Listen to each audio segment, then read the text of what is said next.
sans vacances, c'est une association sans but lucratif de droit burundais qui œuvre pour la promotion du bien-être et la qualité de vie par l'amélioration de la prise en charge psychologique communautaire.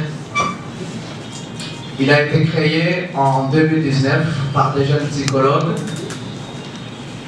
conscients du manque du personnel de prise en charge psychologique dans la communauté burundaise et soucieux de briser les mythes de nature à discriminer les malades mentaux au Burundi. Alors, l'association a été créée par l'ordonnance ministérielle le 31 décembre 2019 et sa vision est que Psychologues sans vacances sauvés, un leader par excellence dans la promotion du bien-être mental et psychosocial au Burundi et dans le monde, visant à créer un monde juste et équitable où les communautés jouissent dans le bien-être psychique complet et le respect de la dimension psychique de la personne reste un droit inaliénable. Voilà notre vision. Et cela va passer par notre mission qui consiste à contribuer spécifiquement dans la promotion du bien-être et la qualité de vie des communautés par l'amélioration des services de prise en charge psychologique communautaire et dans les structures sanitaires, premièrement en facilitant l'accès à l'information, éducation et communication en santé mentale par les membres de la communauté, en facilitant l'accès aux soins de santé mentale au sein de la communauté et leur intégration dans les soins de santé primaires et dans les structures de soins, mais aussi en renforçant la capacité des structures communautaires, surtout en travaillant avec les agents de santé communautaire et les relais communautaires.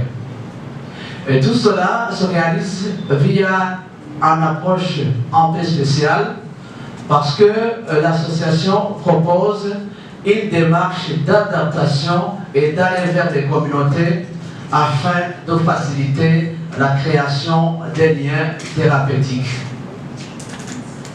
Voilà. Les autres, pour les psychologues, ils attendent que des patients viennent vers eux, mais nous nous déplaçons vers la communauté. C'est ça la différence.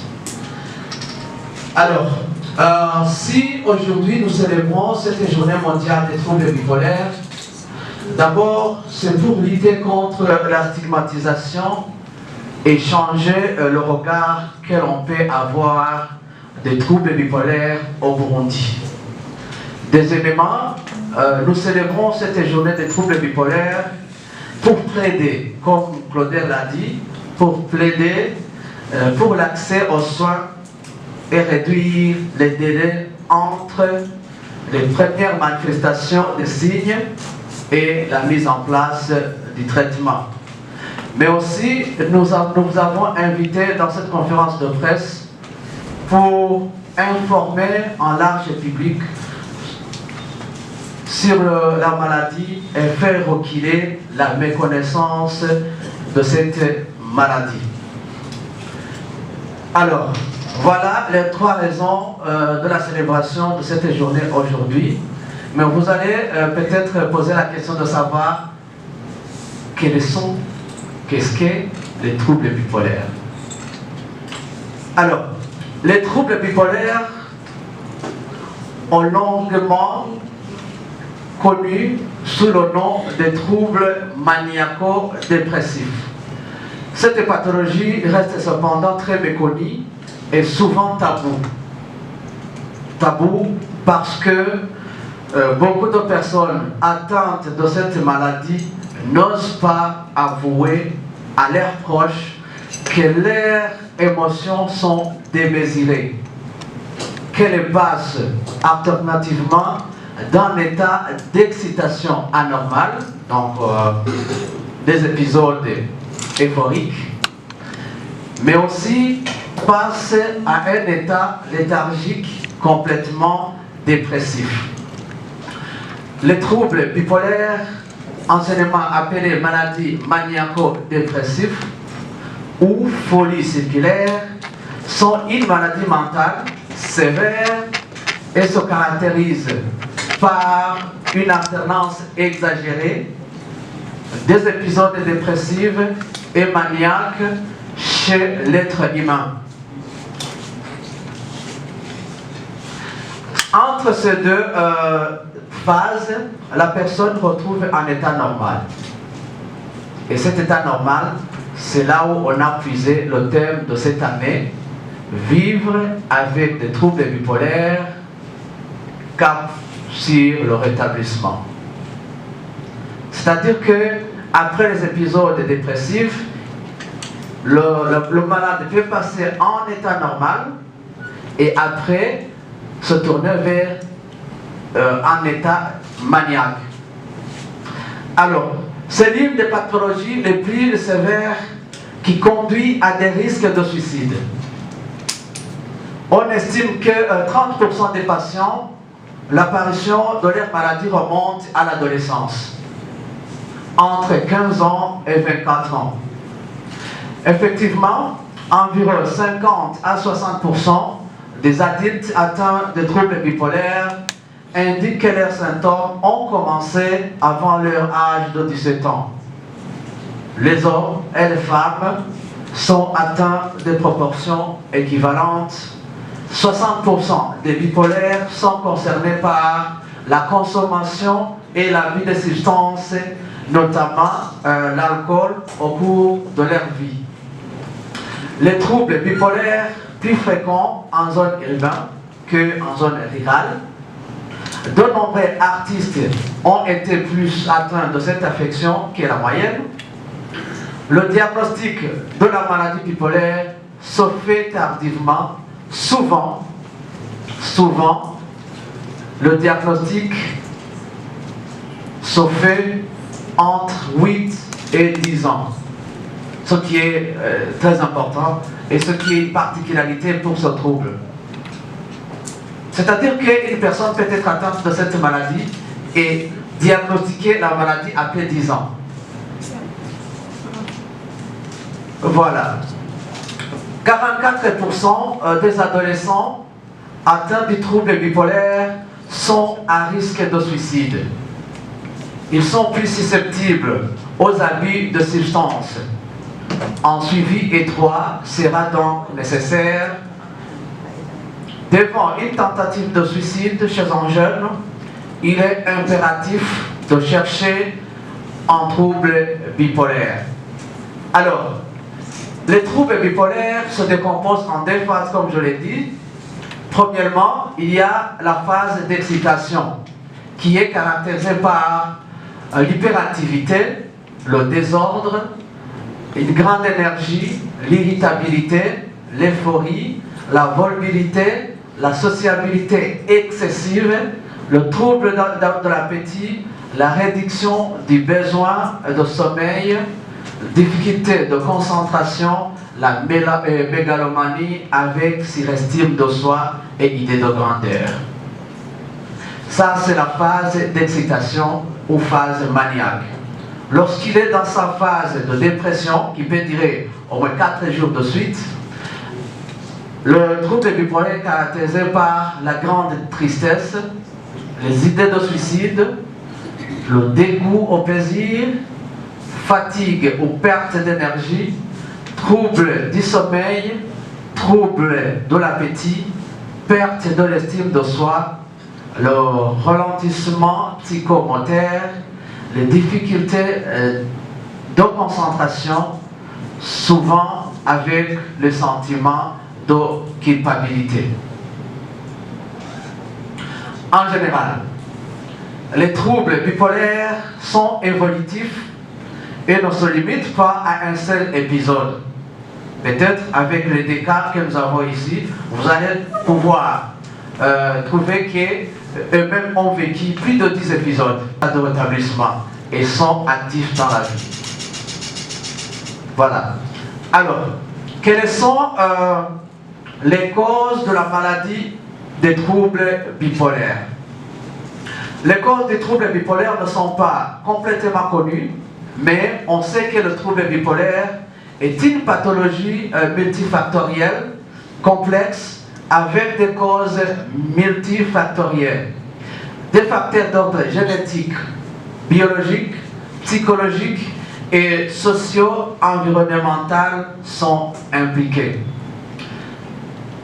Là, si je parle des facteurs génétiques, dans diverses études faites sur la maladie, on analyse surtout la concentration familiale du trouble qui montre que le risque de développer cette maladie est de 10 fois supérieur à celui de la population générale lorsque un parent du premier degré est atteint de ce trouble.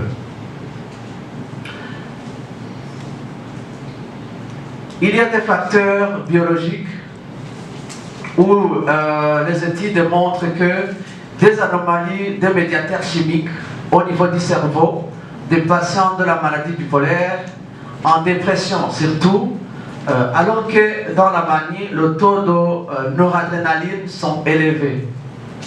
Les sujets déprimés et les sujets maniaques présentent une augmentation de taux de l'acétylcholine. Comment on traite les troubles bipolaires? Les troubles bipolaires sont traités de deux manières. Premièrement, ils sont traités par des médicaments, surtout le lithium pour stabiliser l'humeur et le thymorégulateur pour combattre l'état dépressif. Deuxièmement, les troubles bipolaires sont traités par des psychothérapies.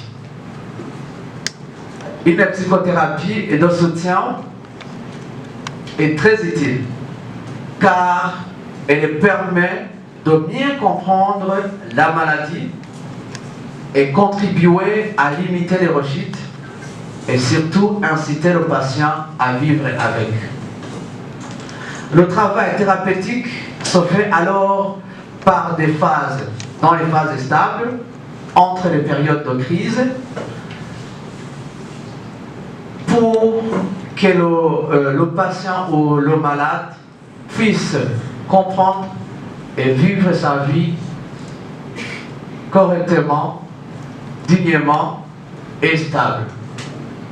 L'Organisation mondiale de la santé, l'OMS, place les troubles bipolaires au 6e rang mondial des handicaps.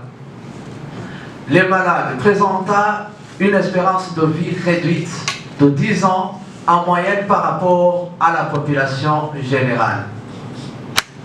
Les épisodes dépressifs peuvent fréquemment déboucher à des tentations ou à des tentatives de suicide. Les troubles bipolaires s'accompagnent d'une forte comorbidité, c'est-à-dire que d'autres troubles se greffent à la maladie. Par exemple, il y a l'alcoolisme, vous allez l'apprendre avec mon frère Fabrice. Il y a d'autres pathologies, par exemple, vous allez l'entendre avec le diabète chez Madame Chantal. Faisons par exemple aussi des fois pour les jeunes, lorsqu'ils tentent à se suicider, des fois ils se lancent dans l'alcoolisme, mais parfois chez les jeunes il y a des conduites à risque, surtout les conduites liées à la sexualité, à l'addiction, mais aussi chez les sujets âgés il y a les conduites à risque, surtout les dépenses, parce que dans cette sociabilité excessive, la personne peut dépenser autant qu'il ne pouvait pas dans l'état normal. Je ne veux pas parler des chiffres au Burundi, mais seulement nous avons une référence de l'étude de base d'une enquête de l'étude de base pour l'intégration de la santé mentale dans les services de santé primaire qui a été exercée dans les provinces de Bujumbura, Meri, Gitega, Ngozi et Rumonge, où les résultats montrent que les mauvaises connaissances sur les maladies mentales existent. Dans cette étude, les résultats montrent que 7,5% des personnes qui ont été enquêtées estimaient qu'il est possible d'attraper une maladie mentale en saluant, en échangeant verbalement ou en partageant le repas avec un malade mental. Et qu'en présence d'une maladie mentale, 20,5% estimaient qu'il faut conduire le malade dans un milieu de prière.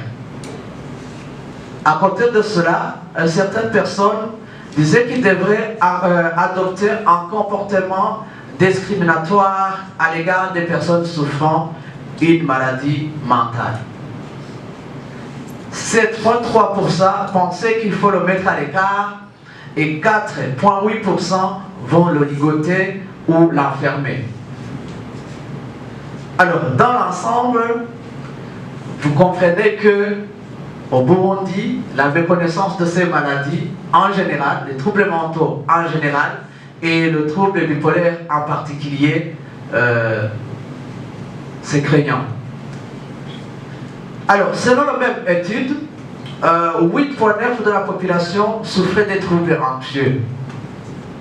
Il apparaît que 4,6% de la population avait des symptômes pouvant évoquer la présence d'un trouble dépressif.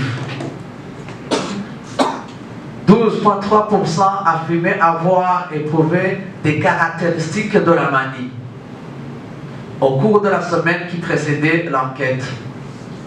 4,4% souffraient de la psychose aiguë. Alors, les résultats aussi ont montré que 8,3% de la population déclarait avoir sérieusement pensé au suicide, une fois au moins dans leur vie, dont plus de 3 quarts au cours des 12 derniers mois qui précédaient l'enquête.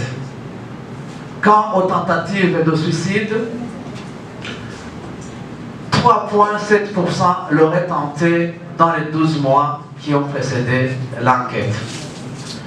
Alors, si aujourd'hui nous célébrons cette journée sous le thème « Vivre avec des troubles bipolaires, cap sur le rétablissement », sûrement que vous devez me poser la question par rapport au rétablissement. J'ai parlé d'un épisode dépressif, j'ai parlé d'un épisode maniaque, et à l'intermédiaire, il y a ce rétablissement. Parce que chaque fois que le patient passe d'une pôle à une autre, il y a un temps normal. C'est ce qu'on appelle le rétablissement.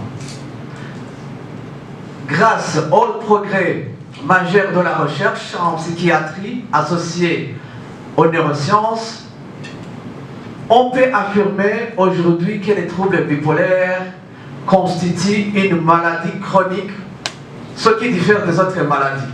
Parce que il y a des maladies mentales qui guérissent définitivement. Mais avec les troubles bipolaires,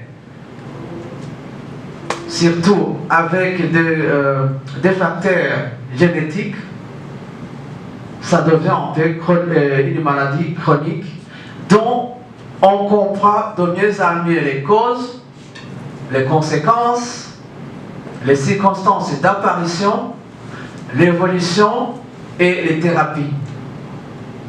Alors, envisager de se remettre d'une maladie n'est pas chose facile. Ils vont témoigner. Ils vont témoigner eux-mêmes. Envisager de se remettre d'une maladie mentale n'est pas chose facile, ni pour le patient, ni pour son entourage. Et pourtant, à l'instar de bien d'autres maladies chroniques très courantes comme le diabète, comme les hypertendus, comme il y a plusieurs maladies chroniques qu'on peut vivre avec. Le trouble bipolaire aussi, en bipolaire, peut se rétablir. Donc si le trouble bipolaire ne peut pas guérir,